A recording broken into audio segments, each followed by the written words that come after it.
Chanel Fall 2024 sees creative director Virginie Viard continue to favor nostalgia over newness, diving ever deeper into the annals of the once innovative house and the world of its eponymous founder.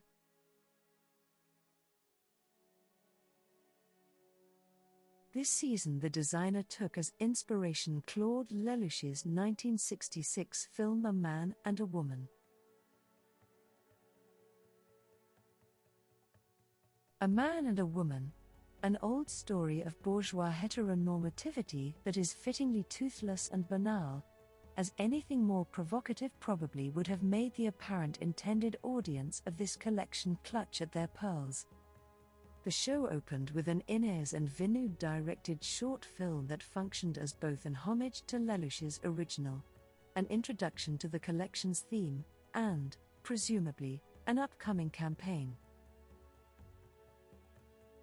Set in the resort town of Deauville, the boardwalks of which provide much of the setting for the original film, and, in a fun connection, where Coco Chanel first launched her brand.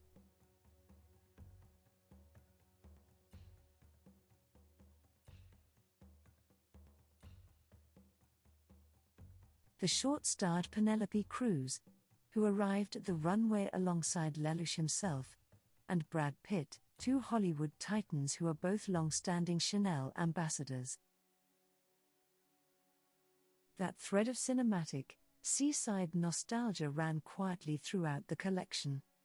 Aside from the distractingly large and floppy hats, it was most present in the color palette, which echoed the pinks, oranges, purples, and golds of sunset over the sea.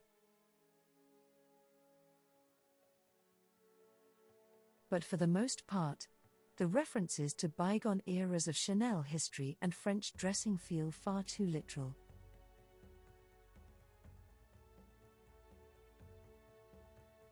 "1920s blouses existed alongside 1960s skirts. Every tweed jacket and cardigan that could be belted at the waist was belted at the waist, perhaps a nod to the more relaxed silhouette that Gabrielle Chanel offered as a progressive alternative to the corset. At the time, liberating and innovative. Today, not so much. Most looks had extraneous decorative details like lacy trims or elaborate beading that made them feel overthought and ostentatious. The tall suede boots just felt confusing. There were a few looks that gave a frustratingly tantalizing look at what an actually modern Chanel could be: the denim puffer jacket worn over a knit midi dress, the simple all-black sets, the two slick leather looks, one a jumpsuit and one a jacket and skirt set, that referenced the motif of motor racing in the original French film, all of which had distinctly Chanel details but felt current and cool, and didn't hit us over the head with frumpy nostalgia.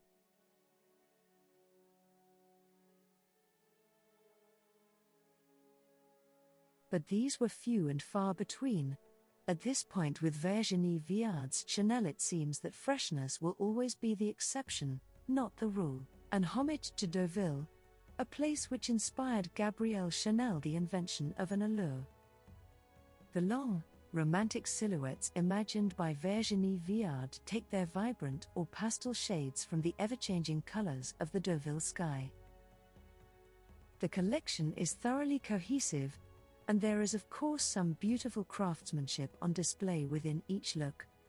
But that cohesion and craftsmanship comes across as costumey or stuffy.